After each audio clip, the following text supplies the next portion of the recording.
نماز کے احکامات جب انسان نماز کا ارادہ کرتا ہے تو اسی وقت سے اس کے لیے ثواب اللہ تبارک و تعالی کی جانب سے شروع کر دیا جاتا ہے۔ گھر سے باوضو ہو کے نکلتا ہے، ہر قدم پر اللہ نیکی عطا کرتا ہے، ہر قدم پہ گناہ معاف ہوتے ہیں، اور ہر قدم پہ اللہ تبارک و تعالی اس کے درجات کو بلند فرماتا ہے۔ نماز کے لیے انسان وضو کرتا ہے تو وضو کرنا بھی انسان کے لیے اجر کا سبب ہے۔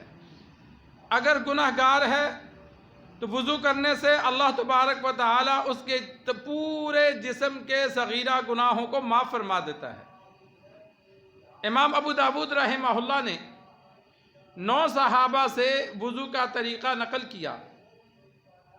محدثین نے شریعت کے چھوٹے چھوٹے آداب پیدا ہونے سے لے کر موت تک جتنے بھی احکامات تھے، ان میں سنتیں بھی، فرائض بھی، واجبات بھی، جو آداب ہیں ان کے بارے میں بھی جو احادیث تھیں سب کو مفصل ذکر کیا، کسی حدیث کو چھوڑا نہیں، امت کے لیے تمام ذخیرے کو جمع کیا۔ تو سنن ابی داود میں امام ابو داود رحمہ اللہ نے جو وضو کا طریقہ ہے 9 صحابہ سے وہ طریقہ نقل کیا۔ کسی صحابی نے وضو کر کے دکھلایا، کسی صحابی نے زبانی بتلایا کہ آپ صلی اللہ علیہ وسلم ایسے وضو کیا کرتے تھے، اس طریقے سے وضو کیا۔ اور پھر فضائل وضو بھی ساتھ ساتھ صحابہ کرام رضوان اللہ تعالی علیہم اجمعین نے امت کے سامنے رکھے۔ آپ صلی اللہ علیہ وسلم کے فرامین میں موجود ہے کہ انسان جب چہرہ دھوتا ہے تو چہرے کے گناہ، بازو دھوتا ہے تو بازو کے گناہ، سر کا مسح کرتا ہے تو سر کے گناہ، پاؤں دھوتا ہے تو پاؤں کے گناہ، اور ایک روایت میں موجود ہے کہ جب وضو مکمل ہوتا ہے تو پورے جسم کے گناہ اللہ معاف فرما دیتا ہے۔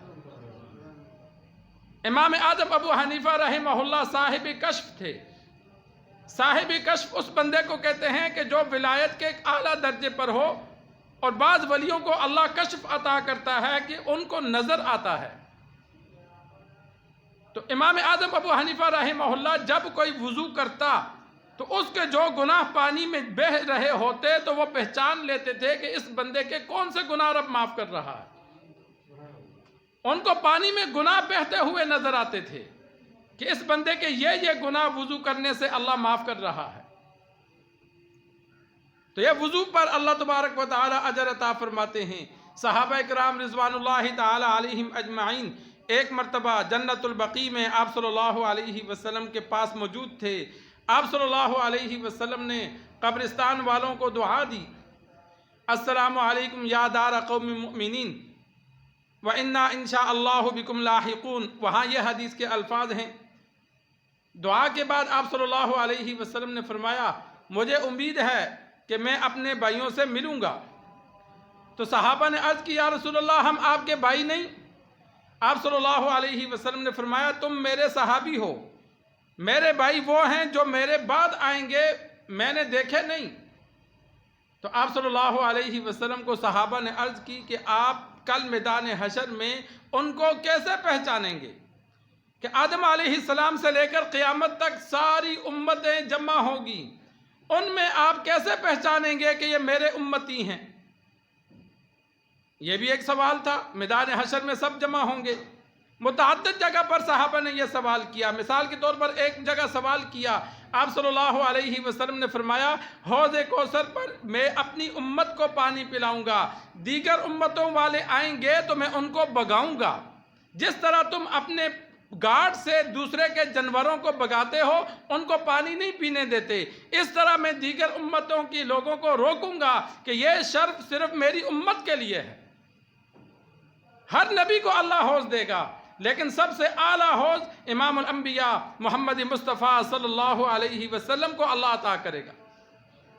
تو وہاں پر بھی صحابہ نے یہی سوال کیا کہ یا رسول اللہ آپ کیسے پہچانیں گے یہ آپ کا امتی ہے اور یہ غیر امتی ہیں؟ آپ صلی اللہ علیہ وسلم نے جنت البقیع میں بیٹھ کر صحابہ سے فرمایا میدان میں کالے سیاہ گھوڑے ہیں، ایک بندے کے گھوڑوں کا چہرہ اور ٹانگیں سفید ہیں، تو آیا وہ کالے سیاہ گھوڑوں میں اپنے گھوڑوں کو پہچان لے گا؟ صحابہ نے کہا یا رسول اللہ کیوں نہیں؟ جب سارے گھوڑے ہی کالے ہیں اور اس کے گھوڑوں کا چہرہ اور ٹانگیں سفید ہیں تو وہ تو اپنے گھوڑوں کو فوراً پہچان لے گا کہ یہ میرا گھوڑا ہے۔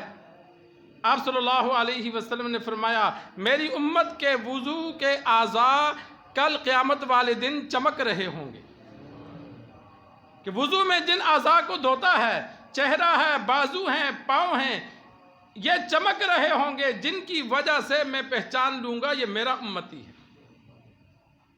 اور ایک روایت میں موجود ہے کہ انسان جب وضو کرتا ہے تو جتنا بازو دھوتا ہے، جتنی جگہ تک پاؤں دھوتا ہے، کل قیامت والے دن جنت میں اتنا ہی اس کو زیور پہنایا جائے گا۔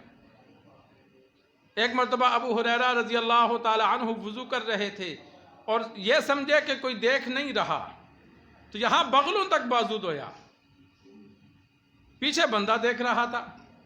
اس نے پھر پوچھا اے ابو ہریرہ یہ کیا کر رہے ہو؟ اس نے کہا ہو تو دیکھ رہا تھا، میں اس نیت سے زیادہ دھوتا ہوں چھپ کر تاکہ میرے کنگن کل یہاں تک مجھے پہنائے جائیں۔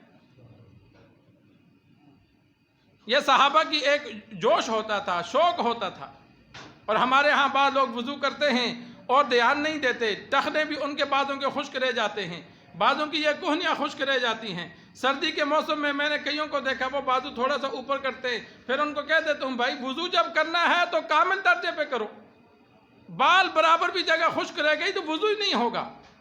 تو بازو کو صحیح طرح انسان کونیوں سمیت دھوئے، ٹخنوں سمیت دھوئے اور تھوڑا سا اوپر پاؤں دھو لے، کوئی فرق تو نہیں پڑتا، اور اس نیت سے دھوئے کہ کل جنت میں اللہ زیور پہنائے گا تو کتنا بڑا اجر ملے گا۔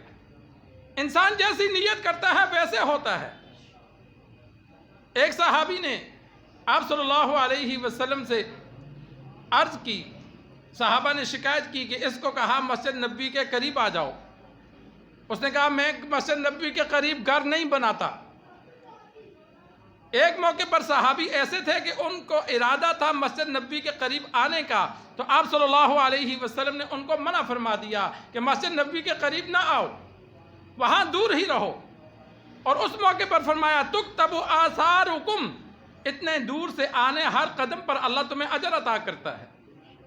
اور علماء نے وہاں یہ بھی وجہ بیان کی کہ اگر مسجد نبوی کے قریب آنے کے لیے دور دور سے لوگ اپنے مکان کو شہر میں منتقل کرتے تو مدینہ کی حفاظت کا مسئلہ بن جاتا، تو دور دور بھی جو مکانات تھے ان کو وہیں روکے رکھا تاکہ دشمن یکدم حملہ نہ کر سکے۔